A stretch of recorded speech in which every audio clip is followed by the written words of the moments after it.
எல்லாம் வல்ல இறைவனின் அருள் கருணையினால் இங்கே கூடி வந்திருக்கிற எல்லா பக்தர்களுக்கும் நமது கோவிலின் அருள்நிறை காட்சிகளை யூடியூப் மூலமாக உலகமெங்கும் பார்த்து தன் மனதுக்குள்ளேயே தியானம் செய்து கொண்டு தன் எண்ணங்களெல்லாம் நிறைவேற வேண்டும் என்று தியானித்து கொண்டிருக்கிற அனைத்து பக்தர்களுக்கும் உங்கள் அனைவருடைய எண்ணங்களும் ஈடேறி இந்த பூவுலகில் நீங்கள் புனிதமான வாழ்வை அனுபவிக்க வேண்டும் என்று சொல்லி உங்கள் அனைவருக்காக என்னாலும் நான் பிரார்த்தனை செய்து கொள்கிறேன்.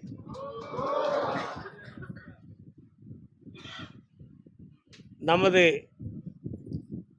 மனிதனுடைய வாழ்வில் ஞானம் என்பது ஒரு பெரிய சர்க்கம். அந்த ஞானத்தை அடைய வேண்டும் என்பது ஒரு பெரிய கடினம். அந்த கடினமான பாதையில் செல்வதற்கு 1000 பேர்கள் முயற்சி செய்தாலும் 1-2 பேர்கள் தான் அதில் வெற்றி அடைய முடியும். ஆனால் முயற்சி செய்தவர்களுக்கே அந்த புகழும் அந்த பெயரும் கிடைப்பது இயற்கை தான். ஏனென்றால் சென்ற பாதையின் மரியாதை தான் அதற்கு காரணம். ஞானத்தை நோக்கி சென்ற பாதை தான் அதுக்கு காரணம். அப்போ அந்த பாதைக்கென்று ஒரு மரியாதை இருக்கிறது என்பது ஒரு பொருள். ஞானத்தை விரும்பக்கூடிய ஒருவனுக்கு வஞ்சகம் சூது உள்ளத்தில் இருக்கக்கூடாது. இருந்தால் அவன் முழு ஞானியாக இருக்க முடியாது. குற்றங்களை களையக்கூடிய புத்தி உடையவனாகவும் குறைகளை மனதால் மன்னிக்கின்ற தருணம் உடையவனாகவும் இருக்க வேண்டும். ஆனால் நமது அவதாரங்களில் பல தெய்வங்கள் அவதரித்து அதர்ம செயல் செய்தவர்களை எல்லாம் தெய்வங்கள் அழித்திருக்கு என்பது ஒரு சில மனிதர்களுடைய வாக்கு. ஒருவன் அளவுக்கு மீறி அதர்ம செயல்களை செய்து தர்மங்களுக்கு எதிரியாக நடக்கும் பொழுது அவதாரங்கள் புதுமையாக தோன்றி அவர்களை அழித்தது உண்மைதான். அந்த அழிவு நடந்ததும் நியாயம்தான். அது ஏன் இது மட்டும் பொருந்துகிறது? ஏனென்றால் ஞானத்தை தேடி சென்ற மகா முனிவர்களையே சில மனிதர்கள் அதர்மங்களாக குறுக்கிட்டு அவர்களுக்கு இடையூறு செய்தது உண்மைதான். விஸ்வாமித்திரர் தவம் இருந்தார். மாரீசன் சுபாகு என்னும் 2 அசுரர்கள் அவருடைய தவத்துக்கு இடைஞ்சலாக இருந்தாங்க. ஸ்ரீராமரும் லட்சுமணனும் போய் காவலிருந்து சுபாகுவை கொன்றார்கள். மாரீசன் மாயையால் மறைந்தான். ஏன்?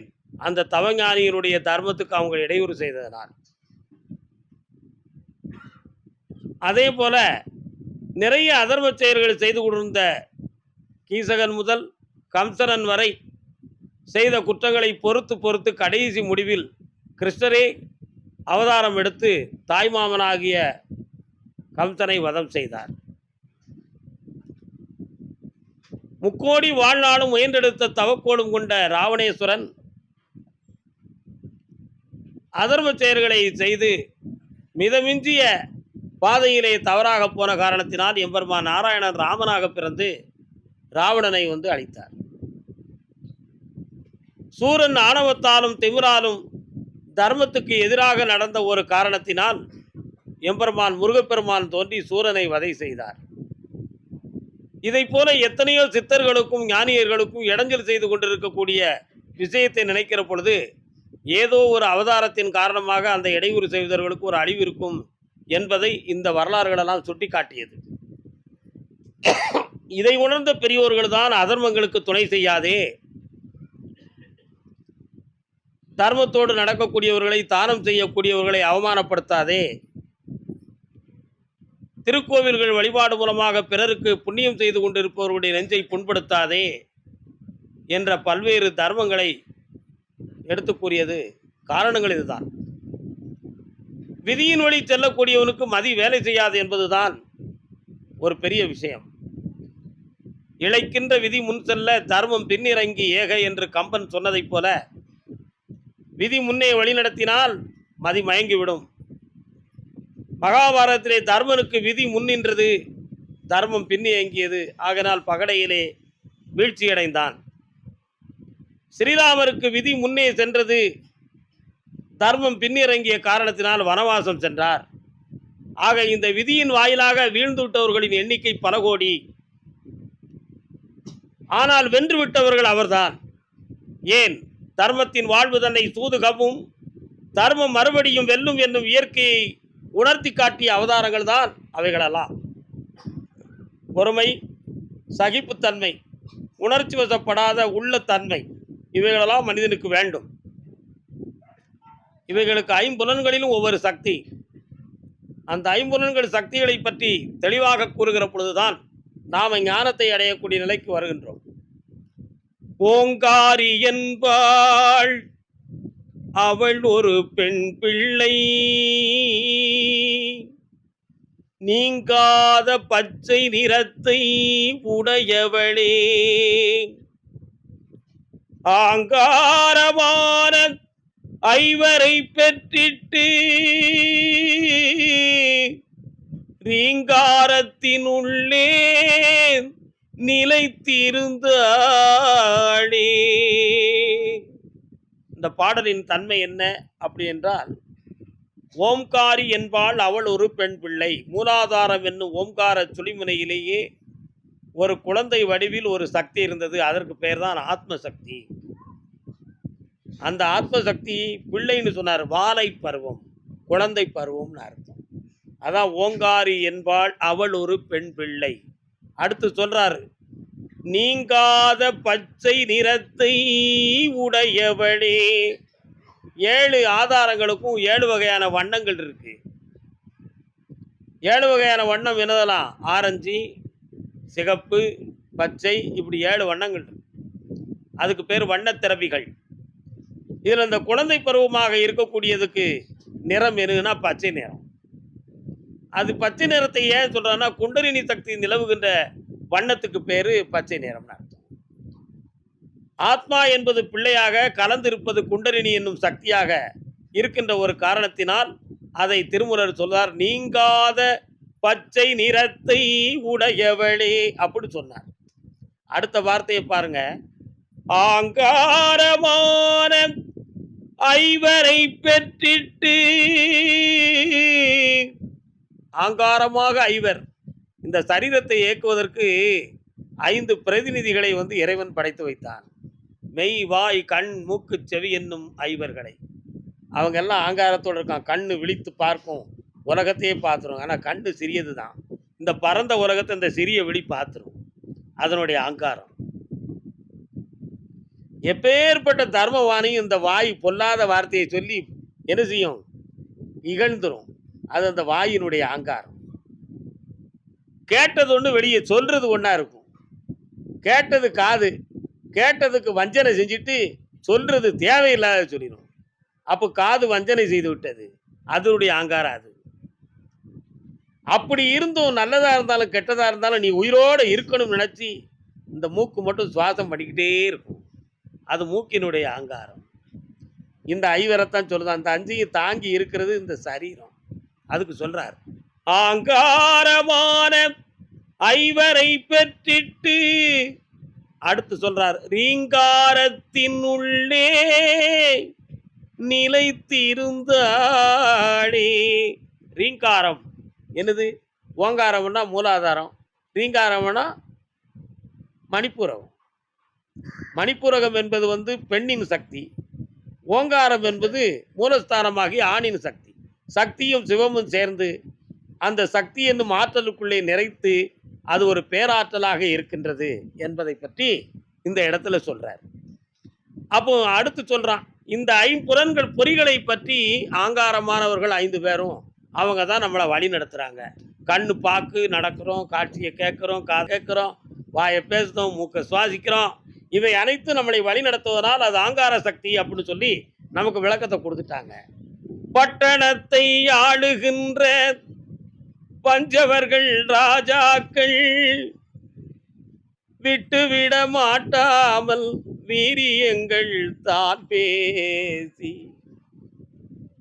பட்டணமும் பறிபோயி வீரியமும் தான் போயி, விட்டுவிட்ட வீழ்ச்சியினே தொழுகின்றார் மானிடர்கள். பட்டணத்தை ஆளுகின்ற பஞ்சவர்கள் ராஜாக்கள். இந்த உடம்புங்கிறது பட்டணம். இதை ஆட்சி செய்யக்கூடியவன் யாரெல்லாம்? மெய், வாய், கண்மூக்கு, செவி என்னும் ஐம்பொறிகள். ஐம்புலன்களும் ஐம்பொறிகளும்.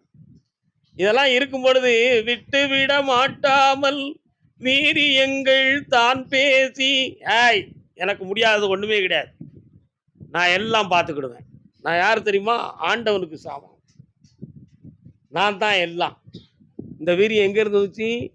இந்த ஐம்புலன்களும் இருக்கும் பொழுது வந்துச்சு. கண்ணும் தெரியாம போனேன்னா, அப்பா நீ எங்க இருக்க ராசா? ஐயா எங்க இருக்க ராசாம்மா? உண்மையா? காது கேட்காது. எதுவுமே புரிய மாட்டுக்கு, என்ன செய்யணும் ஒன்றும் புரியலன்னு தத்தளிச்சுக்கிட்டு வருவான். பேசுறதுக்கு மனசு நினைக்கும், நாக்கு வராது, உழண்டு உழண்டு விழும். அண்ணன் அண்ணன்பான். அப்போ வாய் குழண்டு போச்சு. திட்டு மூட்டை அடித்து மூச்சு எடுக்க முடியாமல் மூதேவி திணறிக்கிட்டு வரும். உண்மையா இல்லையா? இந்த ஐம்புலன்களும் உருப்படியாக இருக்கும் பொழுது திமிரு, ஆணவம், என்னால் எல்லாம் முடியும், நீ இருக்கியா, உனக்கு நிகராக நானும் உனக்கு போட்டி போட்டு செய்தேன் பாரு. இதுதான் விட்டு விட மாட்டாமல் வீரியங்கள் தான் பேசி, கடைசியில் வீரியமும் பறி போய், பட்டணமும் பறி போய், உடம்பும் போயிரும், ஐம்புலன்களும் போயிரும், பொறிகளும் போயிரும். மிஞ்சினது என்ன இருக்கும்? ஆத்மா மட்டும்தான் இருக்கும். புரியுதா? அப்போ இந்த உடம்புல இருக்கக்கூடிய சக்தி இவ்வளவுதான். இந்த உடம்பு இருக்கும் பொழுதே நீ என்ன செய்யணும்? பகவானை சேவிக்கணும், இறைவனை உணரணும், உன்னுடைய மனதின் பாதையை தர்மத்தின் பால் திருப்பணும், உன் ஐம்புலன்கள் ஐம்பொறிகளையும் உன்னுடைய ஆத்மாவின் பால் நீ செலுத்தணும். இப்படிப்பட்ட தன்மைகளை நீ சரி பண்ணி கொண்டு வந்து விட்டால் தெளிவாகி விடுவான்னு போதிக்கிறார். ஒரு முனிவர், அவர் எல்லாருக்கும் ஞானத்தை போதிப்பார். அவர் ஆசிரமத்துக்கு போனவங்களுக்கெல்லாம் சாப்பாடு போடுவார்.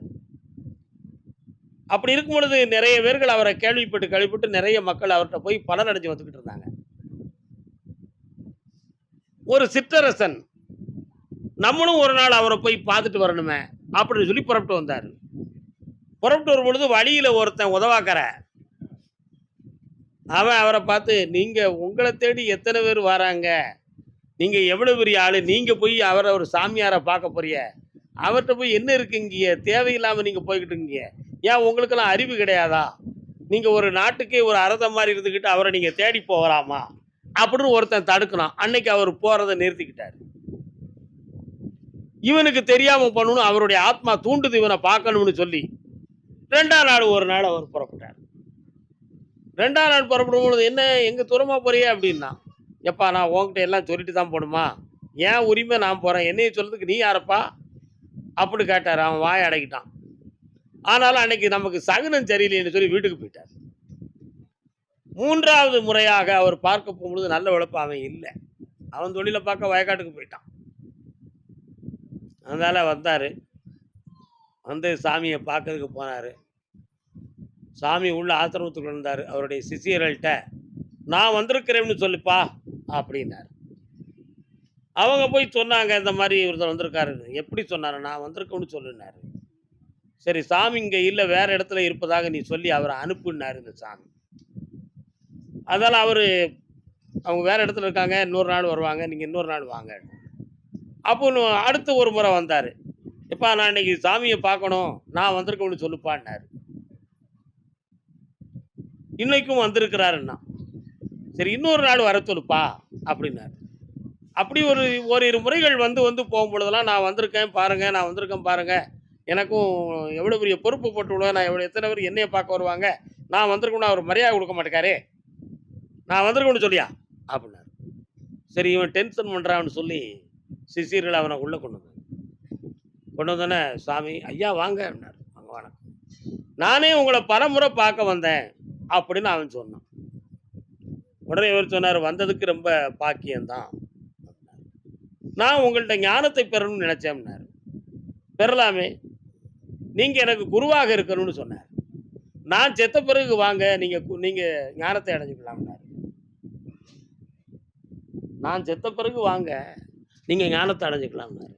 கோபம், நான் உங்களை பார்க்கணுன்னு வந்து ஞானத்தை அடையணும்னு சொல்லி வந்திருக்கிறேன், செத்த பிறகு வந்தால் எப்படி அடைய முடியும், போயிட்டு வாப்பா, அதுக்கு பிறகு பார்க்கலாம் நீ போ அப்படின்ட்டார். அரண்மனைக்கு போயிட்டார். போன உடனே கொஞ்ச நேரம் அப்படி உட்காந்து பேசிக்கிட்டு மந்திரியாரை கூப்பிட்டு, நான் அவர்கிட்ட ஞானம் படிக்கணும்னு சொன்னேன், நீங்கள் எனக்கு குருவாக இருக்கணும்னு சொன்னேன், நான் செத்த பிறகு வான்னு சொன்னாரியா, என்னை ஒரு சிற்றரசவனு கூட மதிக்கலையாங்க, அந்த சாமியாரை கூட்டுவா அப்படின்னார். சாமியாரை கூப்பிட்டு அரண்மனைக்கு போயாச்சு. அப்போ எல்லாரும் கேட்டாங்க, நான் ஒரு பெருமைக்குரிய ஒரு மனிதனாக இருந்து உங்கள்கிட்ட ஞானம் படிக்கணும்னு நினச்சேன். நீங்கள் நான் செத்த பிறகு வாங்கன்னு சொல்கிறீங்க, என்ன அர்த்தம் அப்படின்னு கேட்டார். தம்பி இப்பவும் சொல்லுத, நான் செத்த பிறகு நீ என்னைய பார்த்து ஞானம் பெற்றுக்கலாம்ப்பான்னாரு. உடனே வாழை உருவுனான் அவன். மந்திரியார் தடுத்தார், மன்னா நிற்கவும்னார். அவர் சொல்வதில் ஏதோ ஒரு சூட்சம் இருக்கிறதுன்னா. என்ன சூட்சம் இருக்கிறதுட்டான். உடனே ஐயா நீங்கள் கொஞ்சம் தெளிவாக சொல்லுங்கண்ணா. நான் செத்த பிறகு வார் அப்படின்னார். மந்திரி சொன்னார், அவர் சொன்னதின் அர்த்தம் உங்களுக்கு தெரிகிறதா? நீங்கள் பலமுறை பார்க்க போனீங்க, பார்க்க போனால் நானே வந்திருக்கோம்னு சொல்லுன்னீங்க, நான் வந்திருக்கோம்னு சொல்லுன்னீங்க, இந்த இடத்துல பெருமைக்குரிய மனிதனாகிய நான் வந்திருக்கிறேன்னு சொல்லுனீங்க. அந்த நான் நான் நான் என்ற ஆணவம் உங்களிடம் செத்த பிறகு சுத்த மனிதனாக என்னைய வந்து பாரு, உனக்கு ஞானம் கற்பிக்கும்னு அவர் சொன்னாருன்னா இவன். இதுதான் அங்கே நடந்த உண்மை. அரசர் விறுவிறுன்னு வந்தார். என்னை மன்னிக்க வேண்டும், என் மனதில் இருக்கும் ஆணவத்தை தாங்கள் உணர்த்தினீர்கள். இன்னையிலிருந்து ஆணவம் கர்மம் மாயை என்னும் 3 மலங்களையும் நீக்கி பூரண சரணாகதியாகி உங்கள் மூலமாக முஞ்ஞானத்தை பெற்று வெற்றி பெற வேண்டுகிறேன் அப்படி சொன்னார். இங்கே புரிந்தது, நாம ஞானத்தை பெறுவதற்கு வழியில ஒருத்தன் போகாதன்னு சொன்னான், அது ஒரு தடுதலை. ஏன்? நம்மகிட்ட இருந்த ஆணவம் தான் அவன் மூலமாக நமக்கு தெரியப்படுத்தியது. அதனால நம்ம நின்றுட்டோம். ஆனா நம்ம முன்னக்கூட்டியே வந்து இவரை பார்த்துருப்போம்னு சொன்னா நமக்கு ஞானமும் கிடைச்சிருக்கும், பலனும் கிடைச்சிருக்கும். குருமகான்களுடைய வார்த்தைகளை இவ்வளவு சூட்சமா இருக்குன்னு எனக்கு தெரியாம போச்சு அப்படின்னு சொல்லி மனநம் தான். புரியுதா? இதைத்தான் திருவாசகத்துல செம்மை நலம் அறியாத சிதடரோடு திரிவேனை மும்மை மலம் அறிவித்த முதலாய முதல்வன் தான் எம்மையும் ஓர் பொருளாக்கி நாய் சிவிகை ஏற்றி வைத்து எம்மை எமக்கு அருளியவார் யார் அருள்வார் அச்சோவே. இந்த ஒரு பாட்டுக்குள்ள என்ன விளக்குறது தெரியுமா?